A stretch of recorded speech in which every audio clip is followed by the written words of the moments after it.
زکوٰۃ عبادت ہے۔ ہمارے اوپر جو عبادات لازم کی گئی ہیں، یعنی اللہ تعالیٰ کے ساتھ اپنے تعلق کے اظہار کے جو مراسم لازم کیے گئے ہیں،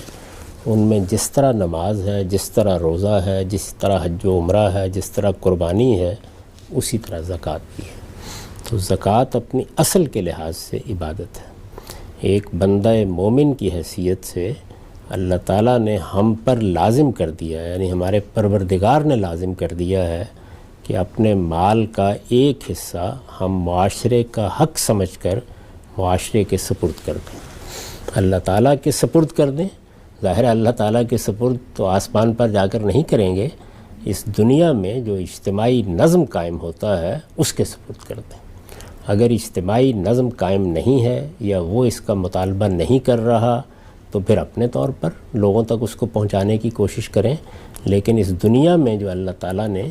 انسان کی فطرت میں داعیات رکھے ہیں، ان کا ظہور اسی طریقے سے ہوا ہے کہ انسان ایک معاشرت پیدا کرتا ہے اور پھر اپنے اندر ایک اجتماعی نظم بھی پیدا کر لیتا ہے۔ وہ قبیلے کی سطح پر پیدا کرے، وہ ریاست کی سطح پر پیدا کرے، وہ آج کے جدید زمانے میں جس طرح کی حکومتیں بن گئی ہیں ان کی سطح پر پیدا کرے، یہ انسان کی فطرت کے داعیات کا ظہور ہے۔ تو اللہ تعالیٰ نے بھی یہی کیا ہے کہ اس نے اپنا ایک حق قائم کیا، وہ حق ہم پر عائد کیا، اور اس کے بعد یہ فیصلہ سنا دیا کہ اب تم جو کچھ میں نے مقرر کر دیا ہے وہ اپنے مال میں سے نکالو گے، اور نکال کر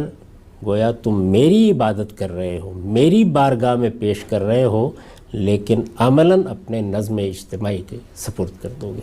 تو اس کو زکوٰۃ کہا جاتا ہے۔ چنانچہ اس کے بعد اللہ تعالیٰ نے یہ واضح کر دیا ہے کہ کسی شخص کو، خواہ وہ فرد ہے، خواہ وہ گروہ ہے، خواہ وہ شیخ قبیلہ ہے، خواہ وہ کوئی ریاست ہے، کسی مسلمان سے اس سے آگے کچھ مطالبہ کرنے کا حق نہیں ہے۔ یعنی گویا یوں سمجھیے کہ زکوٰۃ ایک عبادت ہے، لیکن اپنے نتیجے کے لحاظ سے وہی تنہا ٹیکس ہے جو کوئی حکومت اپنے مسلمان شہریوں پر عائد کر سکتی ہے۔